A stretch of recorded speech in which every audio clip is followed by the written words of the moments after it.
The recommended treatment for anxiety is cognitive behavior therapy, also known as CBT. CBT targets the three key parts of the anxiety response. Firstly, it targets the way we think. It helps us to question the way we think about events and situations and the perceptions of threat and danger that we make. Secondly, it targets how we feel.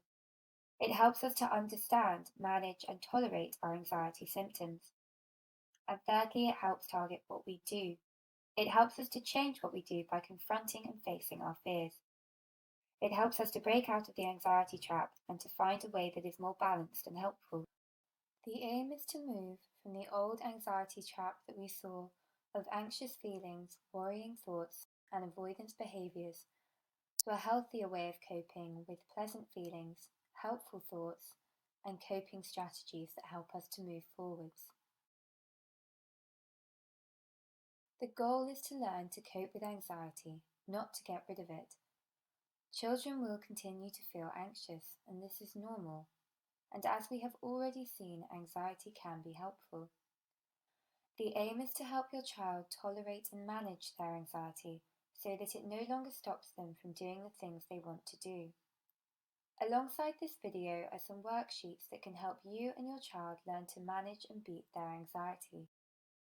These will take you through the following 4 steps of understanding anxiety, learning to stay calm, identifying and challenging anxious thoughts, and facing your fears, so that you will be better prepared to cope with anxiety. The first step is to help your child understand and find out more about their anxiety. How often and when do they feel anxious? What makes them feel anxious? What thoughts race through their mind when they feel anxious? And what do they do when they are anxious? A helpful way of doing this is to keep a diary, which is included in the accompanying resources to this video. After completing the diary, make time to review it with your child and to look for any patterns. Are there particular days or times when your child feels anxious? Are there any common situations that make your child feel anxious? Are there any common thoughts when they become anxious? And what are the strongest and most common anxiety body signals that they experience? The second thing we need to do is to help your child identify their anxiety signals. If they can become better at spotting when they are anxious, they can do something before it becomes overwhelming to help themselves feel better.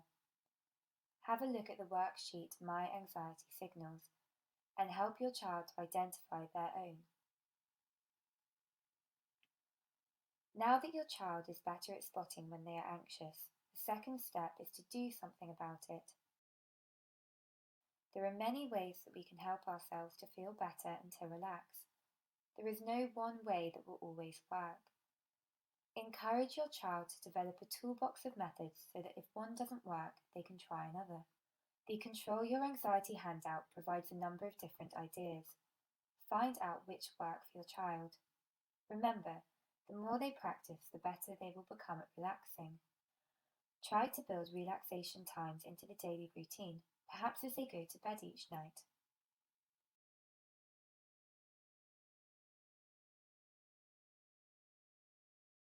The third step is to help your child find out more about their worries and the way they think. We all have negative, critical, and worrying thoughts at times. This is normal. The difference with anxious children is that they think like this all the time and never seem to recognize their successes or when they cope. They become trapped in these negative and unhelpful ways of thinking. Anxious children are more likely to think that they will be unsuccessful, that they will be unable to cope, that bad things will happen, that they will get things wrong, or that other people are negatively judging them. Thoughts like these are unhelpful, as they can make your child feel unpleasant and increase their anxiety. They are demotivating and don't encourage your child to try, and they may stop your child from doing things. To help your child get out of this negative trap, they need to develop more balanced ways of thinking. Instead of looking all the time for evidence that they are unsuccessful and can't cope, They need to actively search for those times they have been successful and coped. Instead of simply listening to the unhelpful thoughts that tumble around their head, they need to check them out and see if they are seeing the whole picture. To counter your child's tendency to focus on not coping or on being unsuccessful, you can encourage them to keep a record of achievement. Each day, ask them to identify 2 or 3 positive things that have happened. These could be examples of coping with a difficult situation, facing a situation that made them feel anxious, trying something new, or being successful. Because your child is so used to looking for evidence of being unsuccessful, they may find this difficult. You will need to help them think through their day and help them discover the positives that have happened. It is a nice task to do with your child as they go to bed. As they fall asleep, they will be focusing on their achievements rather than their worries. Watching the list grow will help your child to recognize that, although things are hard, they can be successful, cope, and face their fears. A record of achievement is included in the accompanying resources. Because we hear our negative and unhelpful thoughts so often, we simply believe them and don't stop to check them out. Encourage your child to check out what they are thinking and to discover whether there may be a more balanced and helpful way of thinking. This can be done by using the Catch It, Check It, Challenge It, Change It worksheet in the accompanying resources. The first step is to catch the unhelpful thought that is making your child feel anxious. The next step is to check out whether your child is making things out to be worse than they really are. The third step is to challenge it and to look for any evidence that supports and challenges this way of thinking. Is there something positive and helpful that your child might have overlooked? The final step is to change it. On the basis of the above, is there a more balanced and helpful way of thinking about this? An example of each of these can be seen here. For example, for catching it, a young person may feel anxious when talking with others and catch the following thoughts. I don't know what to say. I will make a fool of myself and they will laugh at me. They may then check this thought and realize they have laughed at me in the past, but this hasn't happened for a few months. People seem to be getting on okay at the moment. Then you can challenge it. Perhaps you will realize that the last couple of times I talked about playing my guitar and they seemed interested. And finally, you can change it. I do feel anxious, but I can talk about that new song I learned on my guitar. This process acknowledges that the young person does feel anxious, but helps to put things in perspective. They had been teased, but this was in the past and has not happened for a few months. The situation had changed and people were getting on better. And they do have something to say which others seem interested in. Another way we can check out our thinking is to ask ourselves what someone we respect or value would say if they heard our negative thoughts. Many of our thoughts stay in our heads and we don't say them aloud or question them. Use the What Would My Best Friend Say worksheet in the resources pack. Write down the anxious thoughts. Now ask your child to imagine what their best friend or someone they value would say if they heard them thinking this way. If they find it hard to imagine what someone else would say, ask them to imagine what they would say to their friend if they heard them thinking this way instead.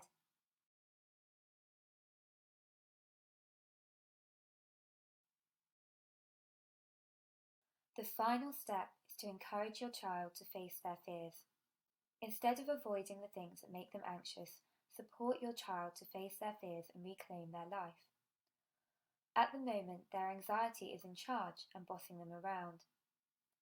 It stops them from doing the things they really want to do.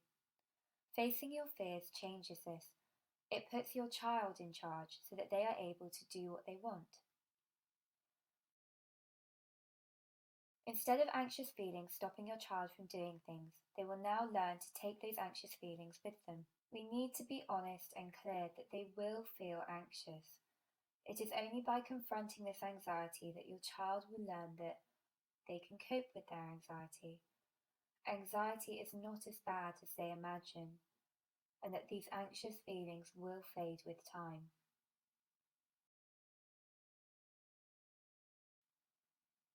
To make this as easy as possible, it is helpful to break your child's fear into a series of small steps.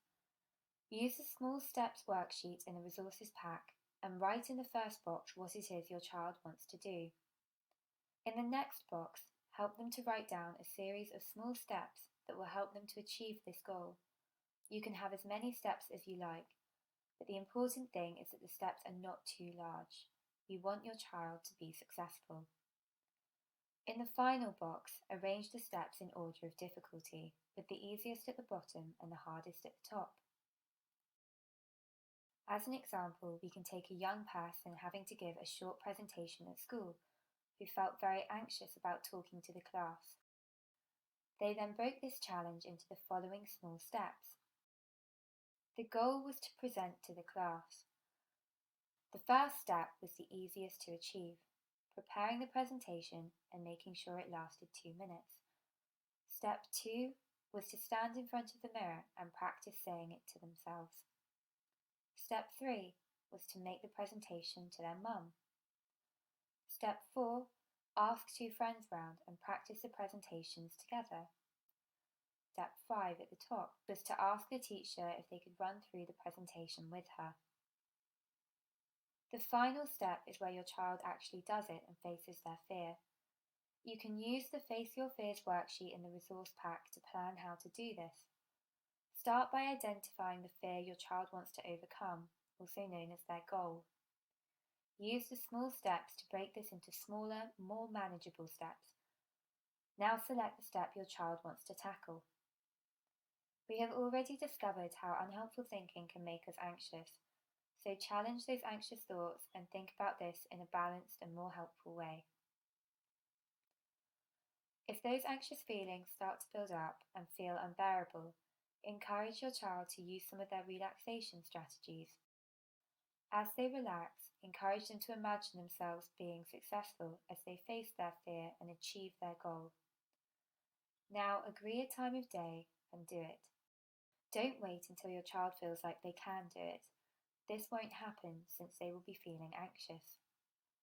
Afterwards, praise your child for facing their fear and for trying to reclaim their life. We hope the ideas presented to you in this video will be helpful and that they will give your child some ideas about how they can manage their anxiety. This will be hard work, but by working together as a team, you will be able to support your child and help them to be successful. Good luck and thank you for watching this video.